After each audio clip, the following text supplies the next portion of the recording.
G'day, welcome to the channel. Thanks for tuning in. You joined the Pedal Picassos once again. I'm Rod, bringing you today another video on the Behringer Chorus Symphony, their take on the C1 Chorus Ensemble, the original big grey box, mains powered bucket brigade analog chorus, beautiful lush thing. Okay, this is Behringer's take on it. Love them or hate them, whatever. I did the first video with the true bypass option. So inside the guts of the thing, you got a very small switch, and you can swap that between true bypass and buffered bypass. Now, this wasn't an option on the original pedal, so when you were plugged into the original Chorus Ensemble, you were straight in and you had the preamp at any stage, so whether you had the pedal engaged or not. And this is what I've done today, and this is what I've found by switching it to the buffered bypass. You have the preamp engaged all of the time. So I'll bypass the pedal. I'll turn off my little delay over here, it's just out of shot. I'm running through the two Moscow pedals that I did the Rotary Ensemble from Boss demo through. They're emulations of classic Fender amp and then the AC30. So I've got them panned left and right. Left, you'll hear the AC30, right, you'll hear the Fender. So set very clean.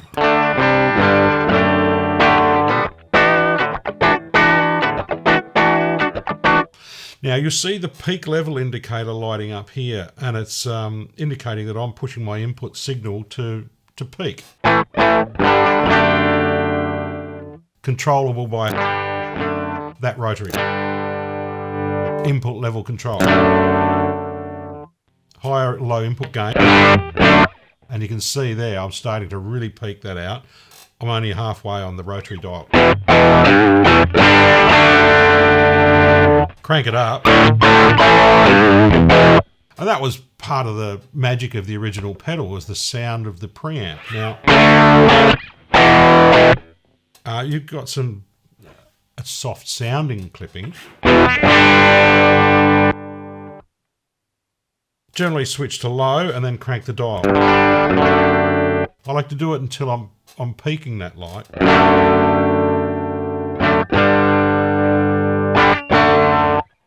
Now, let's engage the chorus.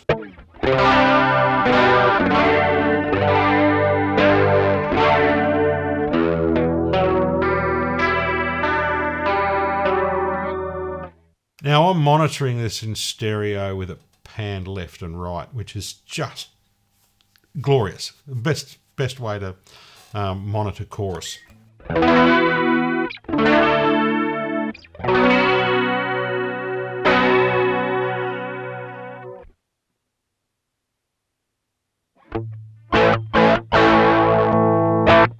And the difference between the effect volume and the bypassed volume, you lose a little bit when you engage the pedal, but no, not so much. With it panned hard left and right, it's all the signals there.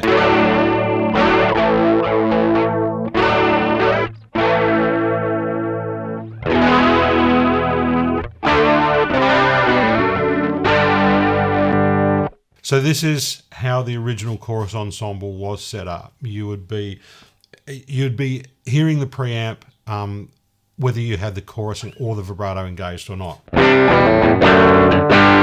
So you're hearing the color of the pedal.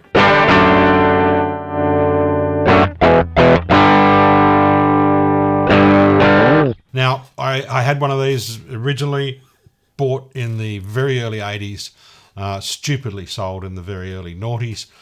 And we've tried a few. The Past Effects one is brilliant.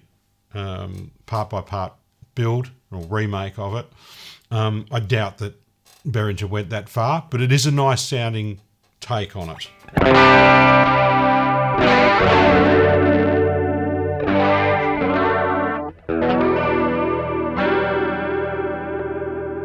Engaging the vibrato.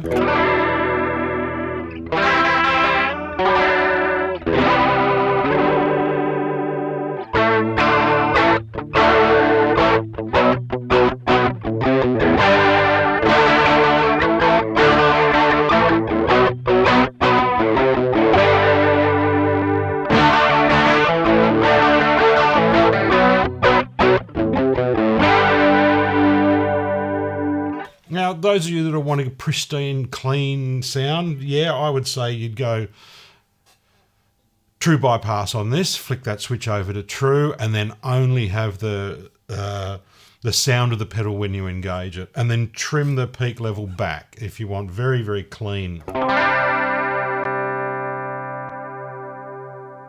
Very clean chorus sound. Add a little bit of delay, and I've got a bit of slap back on here.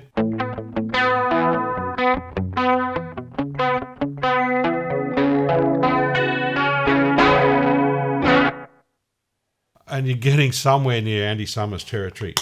Slightly longer.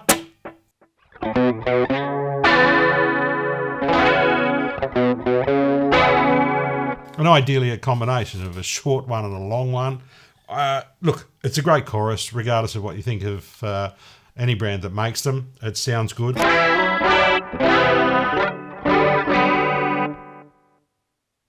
Box is, bent aluminium.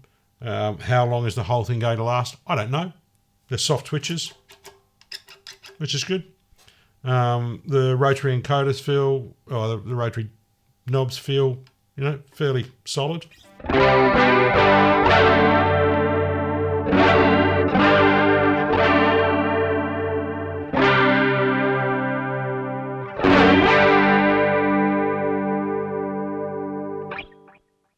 Just thought I'd bring you the sound difference between the true bypass, which was in the previous video, and the buffered bypass in this one.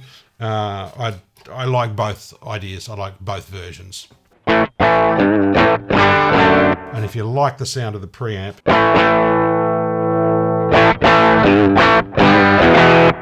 for its own sort of drive, fantastic,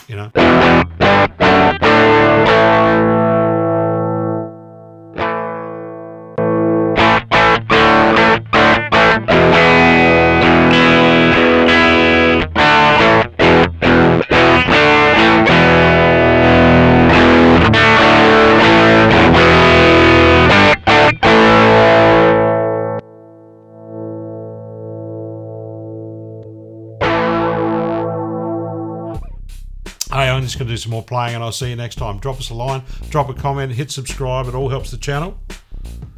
And we'll see you next time.